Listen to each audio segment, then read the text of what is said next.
Good morning, student. Hope you all are well at home in Corona period. Students, today we will discuss about chapter 3, Politics of Plan Developed.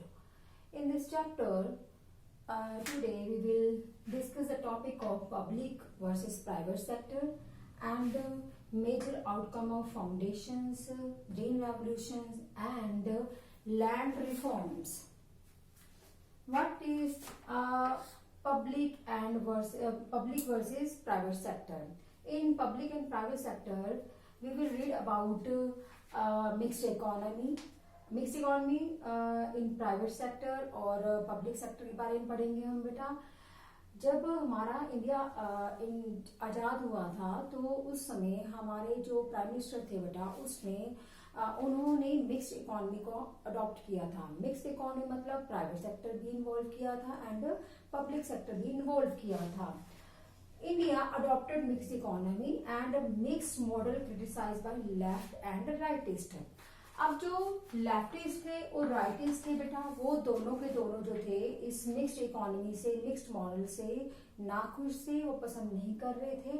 Leftist कौन थे? जो pro poor थे और वो socialism ideology में विश्वास करते थे. लेकिन जो राइटिस्ट थे प्रो रिच थे वो and they believe in capitalism बेटा.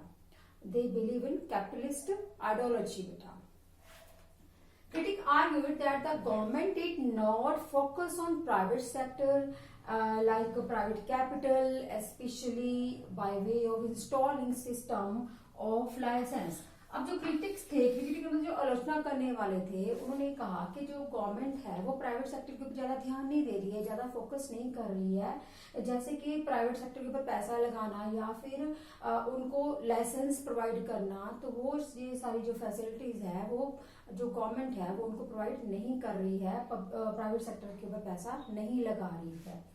Or the state policy to restrict import of goods that could be produced in the domestic market with little or no competition, quality was poor and product was costly. अब जो state policy थी उसको भी restrict कर दिया गया था, state को भी रिस्ट्रिक्ट कर दिया गया था इंपोर्ट यानी कि गुड्स को इंपोर्ट करने में, क्योंकि उसमें जो था बेटा इंपोर्ट करने में जो है मना कर दिया गया, रिस्ट्रिक्शन लगा दी गई, जिससे क्या जो कंपटीशन है मतलब जो इंटर स्टेट कंपटीशन है वो खत्म हो गया. और उसके बाद खत्म होने के बाद जो चीजों की जो क्वालिटी जो प्रोडक्शन लेवल है जो डोमेस्टिक मार्केट है उसके ऊपर बहुत ज्यादा असर पड़ा. और उसके साथ साथ जो एक तो कंपटीशन खत्म हो गया, क्वालिटी वाइज जो चीजें हैं वो पुअर होने लगी, क्योंकि कंपटीशन नहीं है. हम लोग ना तो ज्यादा प्रोडक्ट बनाएंगे और ना ही उसमें क्वालिटी देंगे, ठीक है. तो क्वालिटी जो है पुअर होने लगी. और जो लेकिन जो प्रोडक्शन की कीमत थी, जो गुड्स की जो प्राइसेस थे वो ज्यादा थी बेटा, ठीक है. Critics pointed out that the state did not spend any amount for public education and health care. अब जो क्रिटिक्स थे, जो आलोचना करने वाले थे, उन्होंने ये भी बोला जो स्टेट है वो पैसा जो है वो पब्लिक मतलब लोगों के ऊपर खर्च नहीं कर रही, उनके एजुकेशन के ऊपर खर्च नहीं कर रही, उनके हेल्थ के ऊपर खर्च नहीं कर रही है. तो पॉवर्टी डिड नॉट डिक्लाइन. उस समय जो पॉवर्टी थी वो कैसे डिक्लाइन होगी, किस तरह से वो खत्म की जा सकती थी.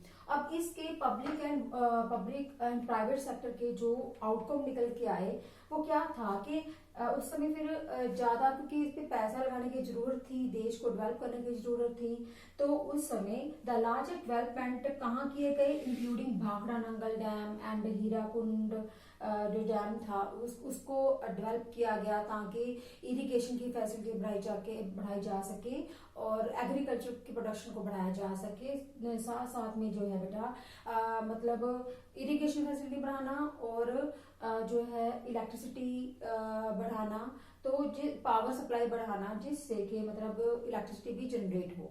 तो किसके ऊपर फोकस किया गया? भाखड़ा नंगल डैम और हीराकुंड डैम प्रोजेक्ट के ऊपर फोकस किया गया. बड़े बड़े डैम लगाए गए पानी को स्टोर करने के लिए ताकि आगे जाके ड्राउट समय या फिर कोई भी ऐसे एपिडेमिक्स आती है तो उसमें जो है पानी की किल्लत महसूस ना हो बेटा.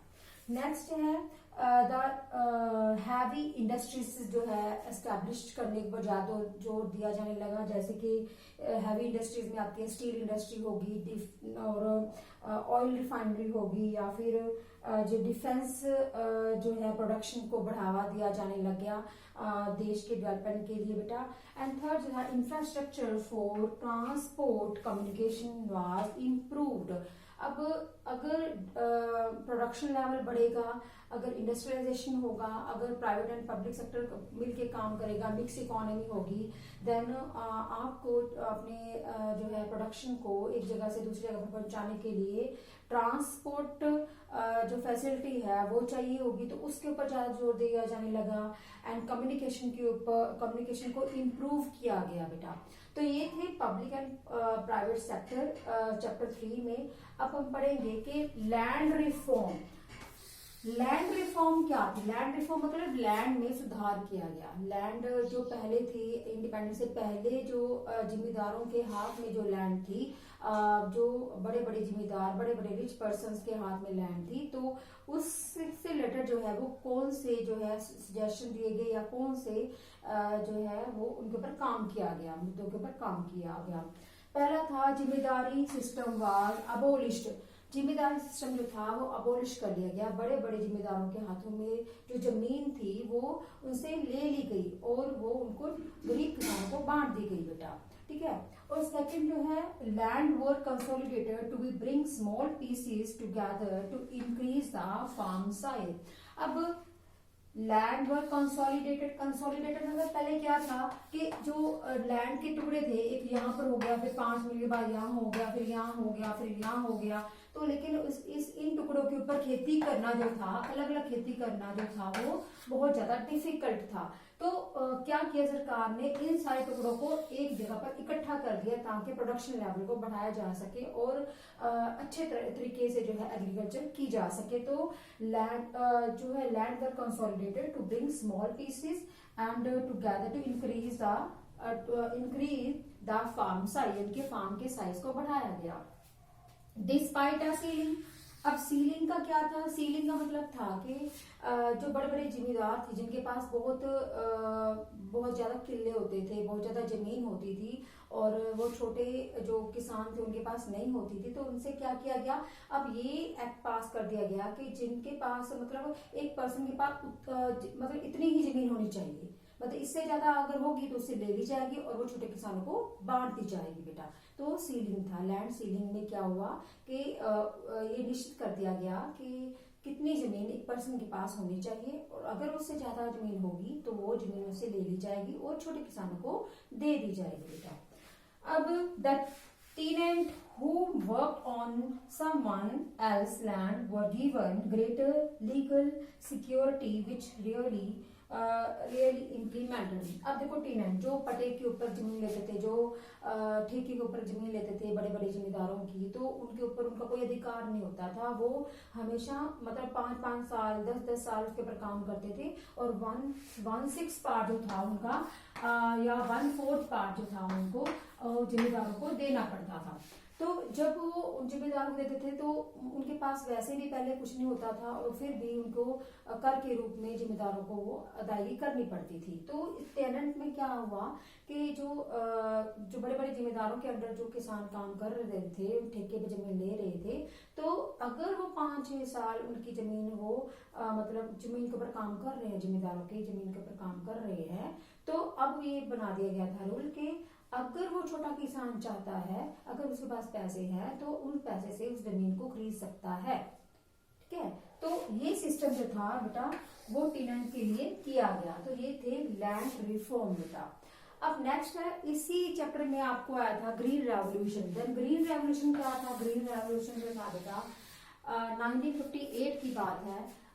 ये MS स्वामीनाथन के द्वारा ये जो है ग्रीन रेवोल्यूशन फाउंड किया गया। ग्रीन रेवोल्यूशन में क्या था कि जो खाने वाले पदार्थ है, खाने वाले जो अनाज है, मोटे अनाज है, उनकी पैदावार, उनकी प्रोडक्शन को बढ़ावा देना था।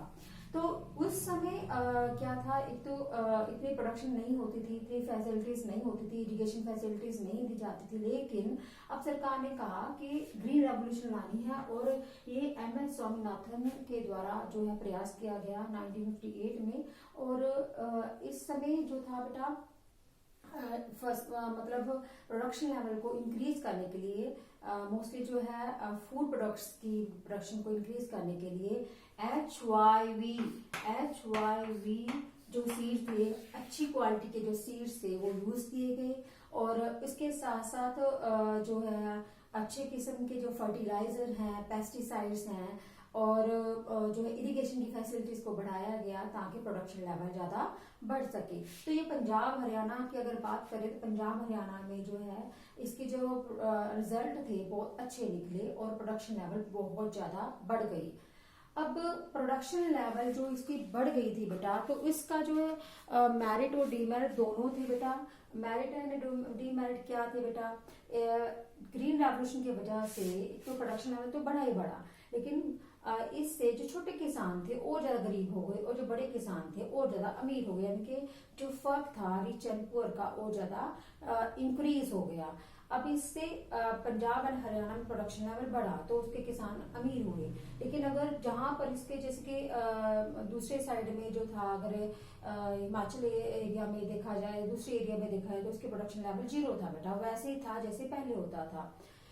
अब इसमें इसकी मेरिट हुई। मेरिट ये थी कि प्रोडक्शन लेवल बढ़ा और रिच और रिच हुए, पुअर और ज्यादा पुअर हो गए, और प्रोडक्शन लेवल फूड प्रोडक्ट्स का ज्यादा बढ़ गया और किसान अमीर हुए।